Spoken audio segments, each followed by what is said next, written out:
حضرت عمر رضی اللہ تعالیٰ عنہ جب ایمان لائے تو آپ نے ایک ایک کافر کے گھر کے دروازے پہ کھڑے ہو کے کہا کہ تم کمزوروں کو مارتے تھے، میں تمہیں بتانے آیا ہوں میں محمد عربی کا نوکر بن گیا۔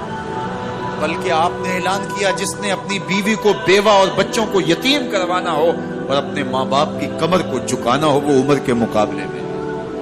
اللہ اکبر۔ زنیرہ نامی ایک خاتون تھی، بہت کمزور، راوی کہتا ہے کہ اس کی ہڈیوں میں گودا نہیں تھا، عشق رسول تھا، اور اس کا ظالم آقا اس کو مارتا ہے، اور جب مار مار کے تھک جاتا ہے ادھر سے عمر آ رہے ہیں، یہ اسلام لانے کی پہلے کی کہانی ہے، ادھر سے عمر آ رہے ہیں تو اس نے کہا عمر تم جوان آدمی ہو تو یہ چھوڑتی نہیں ہے اپنے نبی کا نام، ذرا تم آؤ۔ عمر کوڑا پکڑ لیتے اسے مارتے مارتے تھک جاتے ہیں تو پانی پینے لگتے ہیں، تو کہتے ہیں مجھے تیرے پہ ترس نہیں آیا لیکن میں ذرا پانی پینے لگا ہوں، اور پھر گلے کے اندر ڈال کر کے کوڑا اور اس کی رسی کو پل دیتے ہیں اور اس کی آنکھیں باہر نکل آتی ہیں اور کہتے ہیں بلا اپنے نبی کو جو تیری آنکھوں کی بینائی واپس کرے۔ اللہ اکبر۔ تو اس نے آسمان کی طرف منہ کر کے کہا مالک میں کبھی بھی آنکھوں کی بینائی نہ مانگتی لیکن اب تیرے نبی کی عزت کا سوال ہے۔ آنکھوں کی بینائی واپس ہو جاتی ہے۔ زنیرہ کو بڑا مارا، آج عمر گلیوں میں آنکھوں میں آنسو ہیں اور عجیب دل بے تاب ہے اور کہتے ہیں آؤ بھائی میں حضور کا غلام بن گیا ہوں، تمہیں بتانے آیا ہوں۔ زنیرہ نے موڑ کاٹا تو آگے عمر یہ آواز دے رہے تھے۔ زنیرہ ایک کونے پہ کھڑے ہو کے رو کے کہتی ہے عمر تم تو بڑے اس دن جوش و غضب میں تھے اور تم مارتے ہوئے تھکتے نہیں تھے۔ تو عمر نے کہا زنیرہ اس دن میں نے دیکھا نہیں تھا، اب میں محمد عربی کو دیکھ آیا۔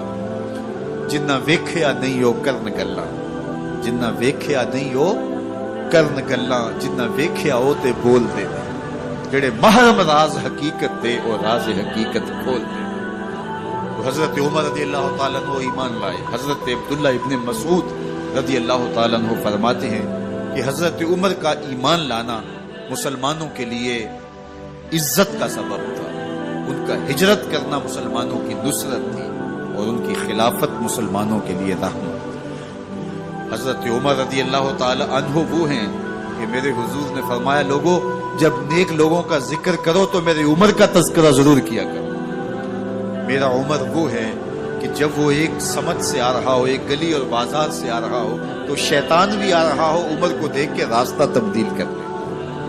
حضرت عمر رضی اللہ تعالی عنہ کی طبیعت کے اندر جو جاہ و جلال تھا، طبیعت کے اندر جو سختی تھی وہ اسلام کے اندر آ کر بھی قائم ہے، اور آپ نے وہی سختی وہی جاہ و جلال جو پہلے مسلمانوں کے خلاف تھا اب کفار کے خلاف منافقین کے خلاف حضرت عمر کی طبیعت کے اندر وہ جوش و خروش بدستور موجود ہے۔ لیکن جس دن آپ خلیفہ بنے تو اس دن آپ نے ممبر پہ چڑھ کے جو خطبہ دیا اس میں کہا لوگوں میں سخت اس لیے تھا کہ رسول اللہ نرم تھے، پھر میں سخت اس لیے تھا کہ حضرت ابو بکر صدیق نرم تھے، اب میں تخت خلافت پہ بیٹھا ہوں، اب میری سختی جو ہے وہ نرمی میں تبدیل ہے، صرف فاسقوں فاجروں اور باغیوں کے لیے میں سخت ہوں، باقی تمہارے لیے نرم ہوں۔ سب سے کم جو تنخواہ بیت المال سے اگر کسی وجود نے لی ہے تو وہ حضرت عمر رضی اللہ تعالیٰ عنہ صرف 2 جوڑے لیتے تھے سال میں،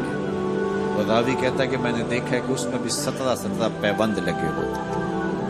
حضرت عمر رضی اللہ تعالیٰ عنہ کا طرز زندگی، آپ کا انداز معاشرت اور آپ کا انداز خلافت، ہر لمحہ آپ کی زندگی کا اٹھا کے دیکھیے کتنی مرتبہ قرآن حضرت عمر کی رائے کے مطابق نازل۔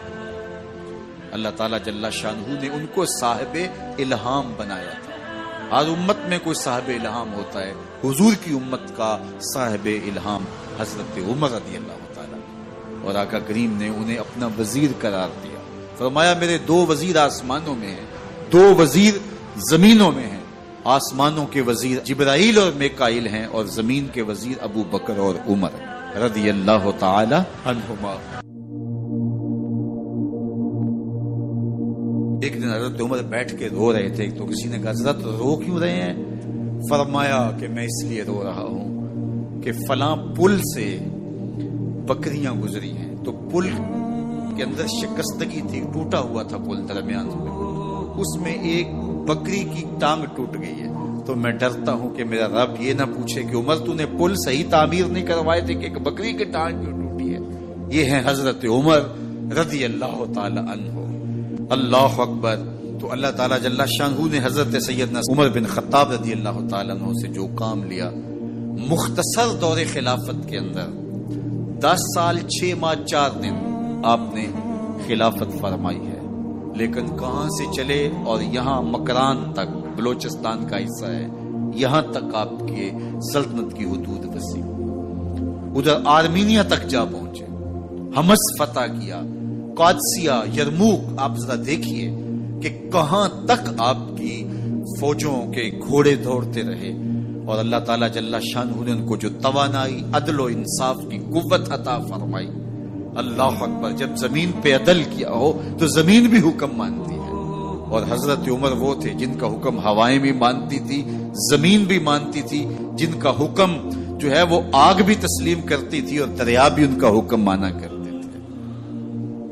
مصر کے اندر یہ رسم بد جاری تھی کہ سال کے بعد ایک دوشیزہ کو زیورات پہنا کے اچھے لباس میں ملبوس کر کے دریا کی بھیڑ چڑھایا جاتا، اس کی قربانی دی جاتی، اس کا خون بہتا تو دریا چلتا۔ جب مسلمانوں نے مصر فتح کیا تو گورنر نے لکھا کہ اسلام تو اس طرح کی رسوم کی اجازت نہیں دیتا، لیکن خشک سالی ہے، لوگوں کی فصلیں ویران پڑی ہے، تو حضرت کیا کیا جائے؟ تو حضرت عمر رضی اللہ تعالیٰ عنہ کاغذ کے ٹکڑے پہ لکھتے ہیں، بسم اللہ الرحمن الرحیم، مصر کے نیل کی جانب عمر کا خط لکھتے ہیں، اے نیل اگر تو اللہ کے حکم سے چلا کرتا ہے تو چل، ورنہ ہمیں تیرے چلنے کی کوئی حاجت نہیں ہے۔ اور قاصد کو کہا یہ خط لے جاؤ اور جا کے دریائے نیل میں پھینک دو۔ قاصد جا کے خط دریائے نیل میں پھینک دیتا ہے، پانی آتا ہے، ایسا دریائے نیل چلا، 14 صدیاں ہوئی ہیں آج تک کبھی بند ہی نہیں ہوا۔ دریا حکم مان